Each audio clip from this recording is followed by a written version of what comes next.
Mes amis, aujourd'hui, je suis vraiment fier de l'émission qu'on va vous présenter. On a travaillé fort, on est allé chasser en Illinois le chevreuil et je peux vous dire une chose, c'est que des fois, il faut se reprendre plusieurs fois avant de bien réussir, mais on lâche pas. Bonne émission.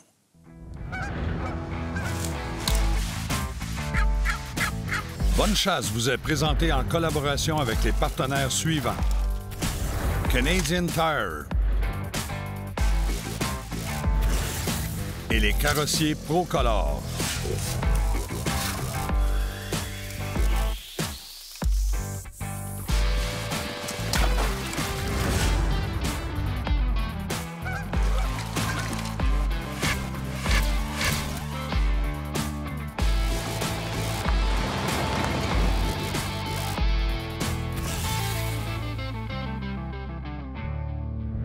Deschamps Auto de Sainte-Julie nous transporte pour cette émission.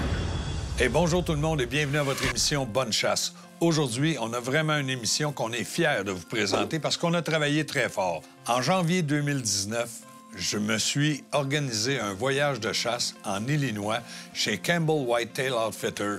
C'est une pourvoirie là-bas qui a un soin méticuleux de leur cheptel de chevreuil. Dans le sens que si vous récoltez un chevreuil 8 points et moins, vous êtes obligé d'avoir un pointage de 125 Boone & Crockett pour être éligible. Sinon, si vous êtes en bas de ça, il y a une amende qui est à débourser de 1500 $ canadiens. Donc, on va faire vraiment attention à ça. Si vous récoltez un chevreuil de 9 pointes et plus, le chevreuil se doit d'avoir un pointage de 140 Boone & Crockett et plus. Sinon, encore une fois, c'est 1500 $ d'amende. Je pense que de cette façon-là, c'est sûr que ça a l'air sévère un peu comme ça, mais vous allez voir la qualité de chevreuil qu'on retrouve sur leur territoire. On parle de 60 000 acres de terre, de bois et de champs de culture qui sont mélangés et là-dessus, on retrouve des beaux chevreuils.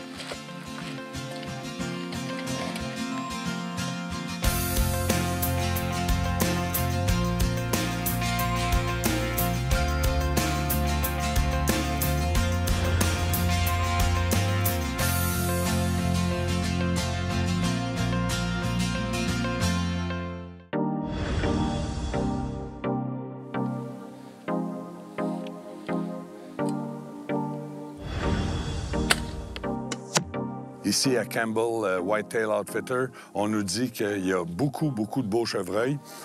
On est juste sur le bord que les chevreuils perdent leur panache. Donc, c'est la dernière semaine de chasse. On nous a invités ici. On va essayer de faire le travail. Suivez-nous. On va aller voir notre flèche. J'ai fait mon tir à 40 verges. 40 verges, c'est qu'on me dit qu'on va avoir des chevreuils qui vont sortir à 20 verges et on me dit qu'il y a des chevreuils qui vont sortir à 70, 75. Moi, je me donne comme maximum 50 verges pour mon tir. Ce qui est bon avec les jumelles Swarovski, c'est que je vais avoir aussi un télémètre à l'intérieur qui va me dire précisément la distance de mon gibier. Mais à 40 verges, je suis 100 % dans le cœur, donc je peux vous dire que les chances sont très bonnes. C'est juste de se concentrer. On a pratiqué à la maison, pratiqué. On arrive sur place après avoir fait le voyage d'avion. Je vérifie mon arme et je tire avec des pointes de la compagnie Rage. Le beau côté de la compagnie Rage, c'est qu'ils font des pointes identiques aux pointes de chasse, mais que les lames ne bougent pas. Les lames sont fixes. Donc, on a la même forme de pointe de chasse quand on va avoir le vol de notre flèche et on a le même poids. C'est vraiment important. Moi, je le dis, j'essaie de mettre toutes les chances de mon bord. Alors, la pratique est faite. On a rencontré nos amis Bill et Steve et je peux vous dire une chose, c'est qu'il y a un beau travail d'équipe qui commence maintenant.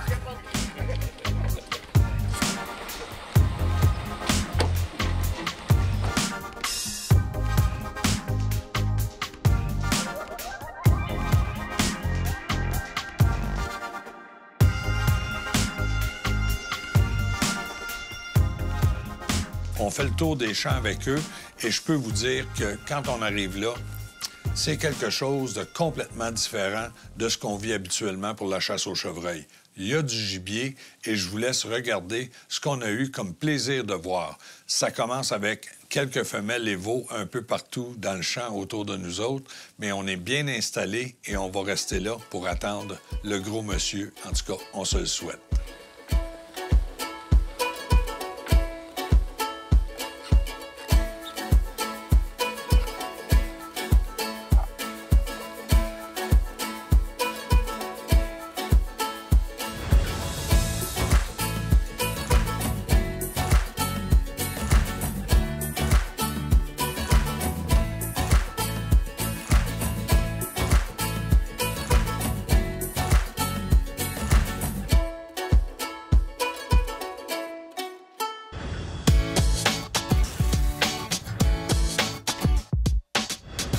Vous savez, on a tous, à un moment donné, manqué de jus. Quand je dis manquer de jus, ça veut dire manquer d'électricité, manquer de courant sur notre cellulaire, manquer de puissance pour démarrer notre voiture. Alors, on retrouve tout ça dans les blocs d'alimentation qu'on a ici. On retrouve différents modèles parce qu'il y a différentes utilisations qu'on peut en faire. Premièrement, pour les gens qui font surtout du nautisme, on a un modèle comme celui-ci qui a déjà pour en soirée des feux de clignotement qui vont sécuriser votre embarcation sur l'eau. On a aussi un compresseur à air dedans. On a des branchements pour du 110 volts.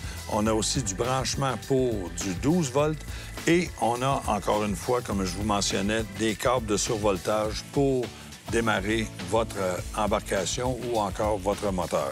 Un modèle un peu plus petit. Celui-ci contient la radio AM/FM. Tellement pratique en forêt pour se divertir, premièrement, et surtout pour avoir des nouvelles de ce qui se passe, parce qu'on sait que souvent en forêt, le soir, il n'y a pas grand-chose qui se passe. Encore une fois, celui-ci contient un compresseur qui est directement relié avec. On a aussi des câbles de survoltage et on va vraiment s'en sortir avec des outils comme ça. Mais moi, personnellement, quand je vais dans un voyage, j'essaie de prendre le moins d'amplitude avec mes bagages. Donc, j'aime beaucoup celui-ci, qui va offrir une possibilité de surcharger une voiture au moins à 3 reprises parce que je l'ai essayé, j'en ai un. Il va servir aussi pour recharger nos appareils cellulaires, va servir aussi à nous éclairer parce qu'il y a une lampe intégrée. Alors, très compact, mais très efficace. Je vous le dis, avec des outils comme ça, on ne restera pas en mauvaise position ou mal pris. Mes amis, vos marchands Canadian Tire vous souhaitent une bonne saison de chasse.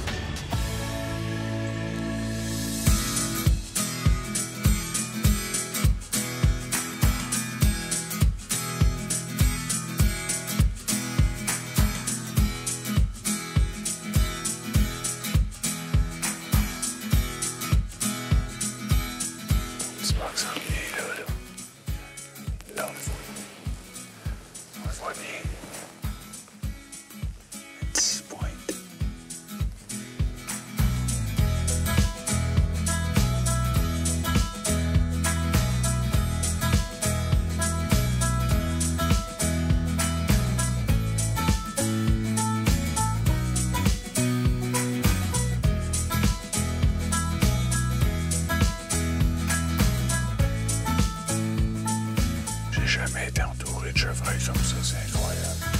Il y en a partout. Incroyable, incroyable.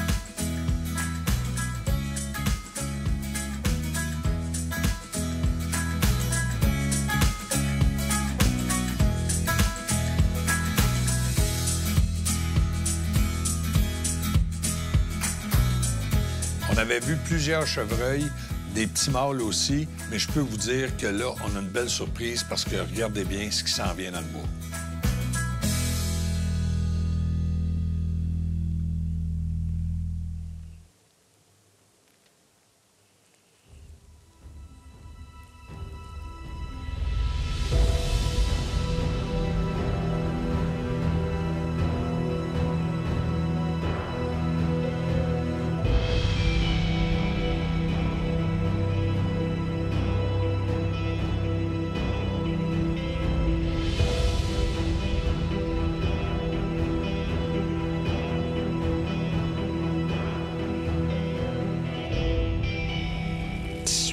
Trop loin. 18 verges. Trophée. Il y en a qui auraient peut-être essayé vu que c'est un arbalète, mais moi, si ma flèche n'est pas mortelle, assurée, je tire. Il va repasser ce buck-là, c'est sûr.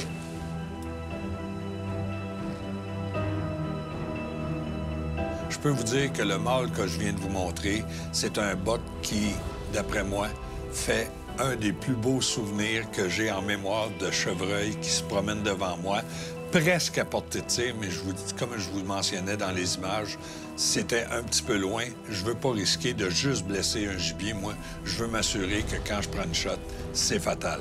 Alors, mes amis, on va voir une pause et on vous revient après avec l'automne 2019.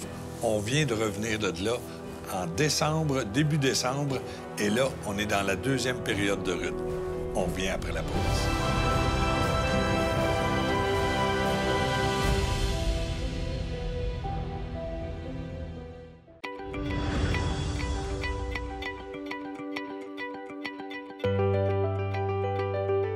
Comme je vous mentionnais, on est en décembre et là, c'est une saison de fusil à chargement par la bouche.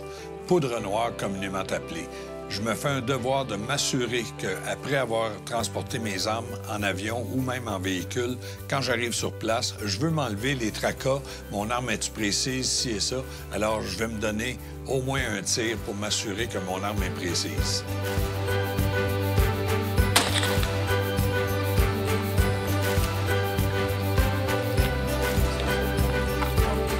Alors, on est prêt. Ce qu'on va faire, Carl-Éric Séguin et Jean-Simon Thomas se sont joints à moi.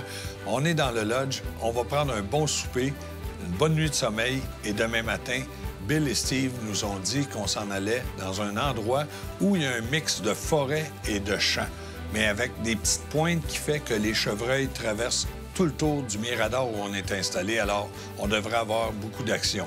On a au moins passé 2 jours et demi là, sur place, à attendre les gros mâles.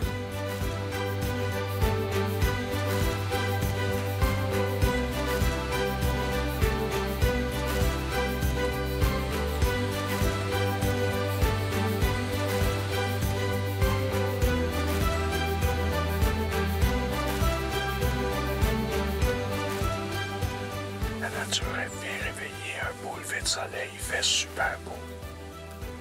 3 degrés. Ça bouge partout, les oiseaux, les écureuils, tout bouge, la nature est vivante.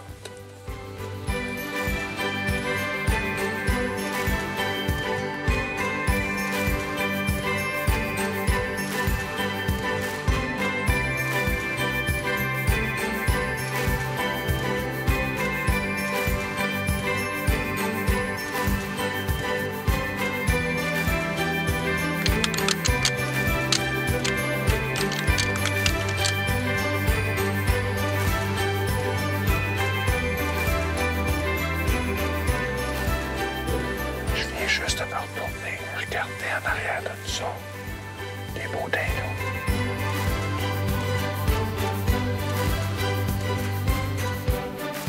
Tout à coup, on a eu un beau spectacle. 2 jeunes mâles qui se sont affrontés, qui se sont mesurés, si on veut. J'appelle ça des expériences de la vie, là. Ces jeunes mâles-là veulent faire leur place pour, dans 2-3 ans, devenir le mâle dominant. Alors, c'est sûr qu'on commence tout de suite à se mesurer.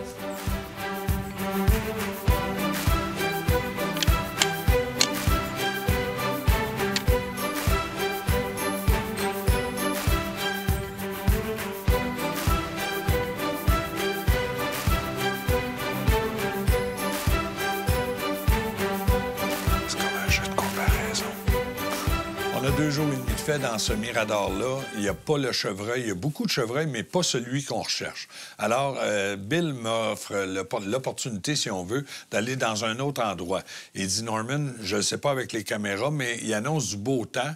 On ne devrait pas avoir de pluie, de neige. Alors, ce qu'on va faire, on va vous installer dans des miradors, des échelles d'arbres, et on va installer ton caméraman sur une plateforme juste à côté de toi. Donc, vous allez avoir une vue à 180 à 240 degrés tout le tour de l'arbre. Il y a des petits coins morts, mais c'est sûr que vous allez avoir un beau grand champ de vision.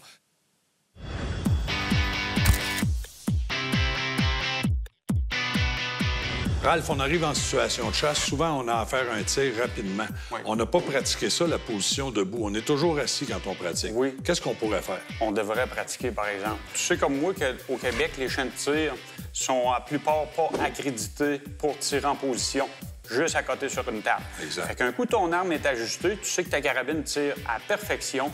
Là, c'est le temps de te pratiquer. Oui, mais on peut pas aller pratiquer avec nos gros calibres là, un peu partout. Là. Moi, ce que je préconise, c'est une carabine à plomb, tout simplement. Mais ça n'a pas de puissance. Non, t'as pas besoin, c'est ta position de tir. Que tu tires à 50 pieds, si tu tires tes balles regroupées quand tu es debout puis que tu as trouvé une bonne position, c'est le principal. Les points d'appui qu'on a sur notre corps, moi, je tire souvent en me mettant un genou par terre puis je m'accote sur mon genou avec mon coude. Un point d'appui. Un autre bon point d'appui dans le bois, c'est un arbre. Rentre ta main dans d'un arbre, une bonne grosseur, puis viens appuyer ton arme ici. C'est ça. Ça, tu vas être beaucoup plus stable. Exactement. Tu vas avoir 2 points d'appui. Puis tu te stabilises en même temps avec l'arbre. Exactement. Alors, c'est tous des petits trucs. Maintenant, quand on va faire viser notre gibier, étant donné qu'on est debout ou pas en position à côté, on va avoir du mouvement. Est-ce que je me mire directement où je veux tirer? Bien, tu essaies toujours de viser le plus possible où tu veux tirer, mais c'est là que ta pratique va rentrer en ligne de compte. Tu vas faire un mouvement qui est beaucoup plus petit. Tu vas être capable de centrer ta croix dans le coffre de ton animal. Puis les gens qui ont de la misère à rester stable, moi, je vais donner un petit truc que j'ai fait souvent quand je tirais à l'arc. Je partais mon point de mire ici, puis je descendais, puis quand j'arrivais vis-à-vis, j'essayais de stabiliser une seconde tard où je déclenchais ma flèche, puis j'étais beaucoup plus stable. Respiration très importante aussi. C'est vrai. On expire l'air, puis on tient ça là. Exact. Mes amis, on retourne dans l'action avec bonne chasse, mais beaucoup plus précis qu'on était.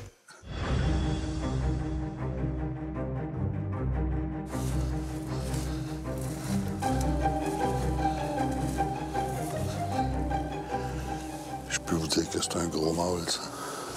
On va continuer.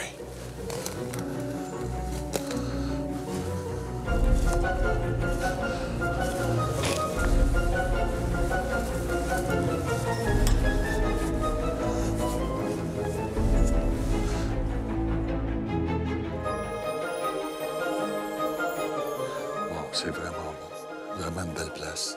Grand champ de vision. Ça va être cool.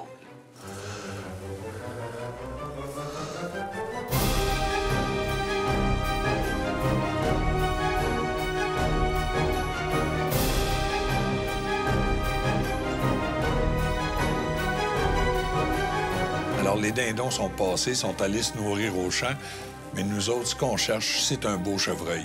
On est chanceux. Le premier chevreuil qui se présente devant nous, c'est un beau mâle.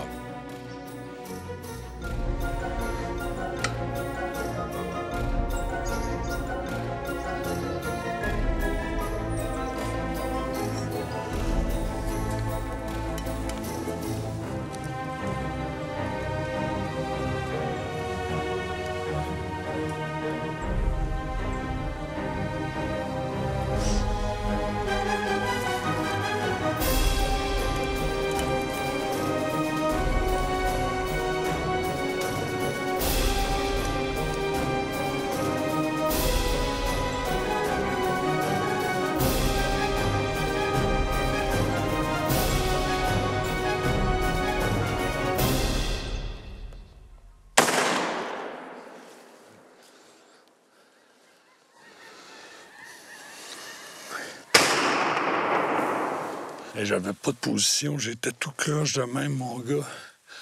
La carabine m'a pété sur le nez, j'étais à côté de même ici. J'avais peur de tomber. Regarde, des petits souvenirs.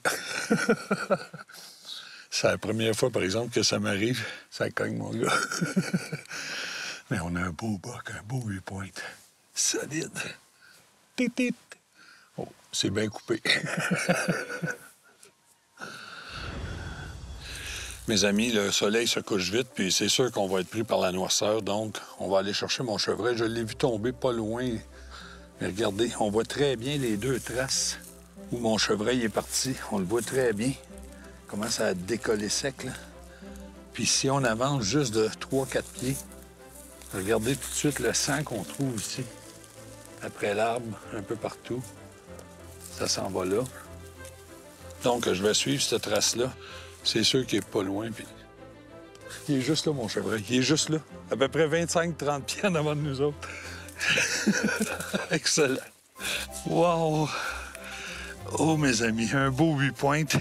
Puis je peux vous dire que j'ai regardé comme il faut avec mes jumelles parce que on sait qu'un chevreuil qui a 8 pointes puis qui fait pas 125 de pointage, il y a une pénalité, ça coûte des sous. Puis... un 10 pointes, ça prend 140 pouces de panache. Mais regardez-moi la belle hauteur de panache.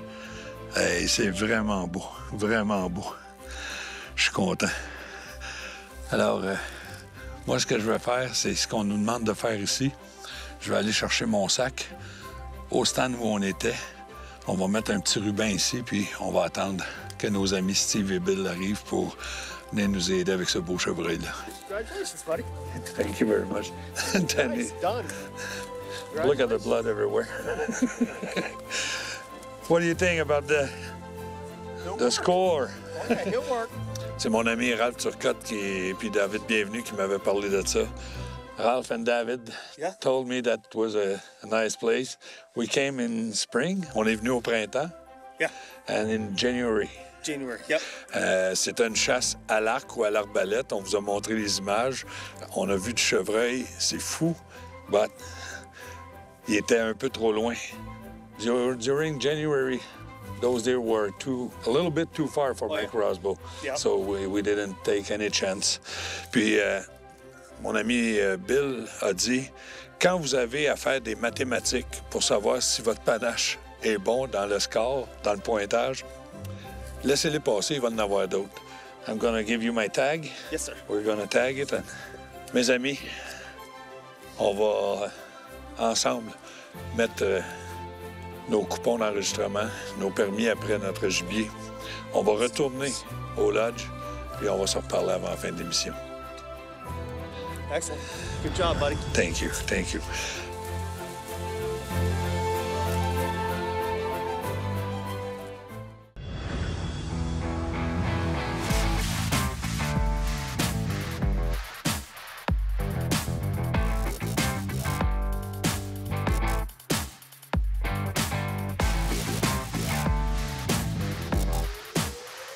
Mes amis, on est revenu de l'Illinois et je peux vous dire que mon nez guérit quand même très bien.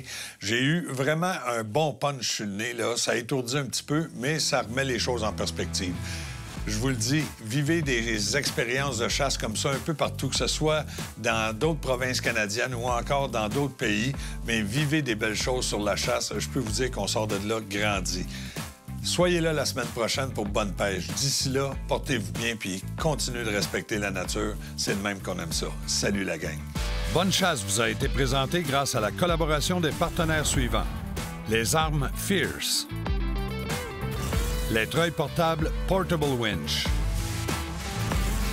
Et les appos électroniques Rat Call.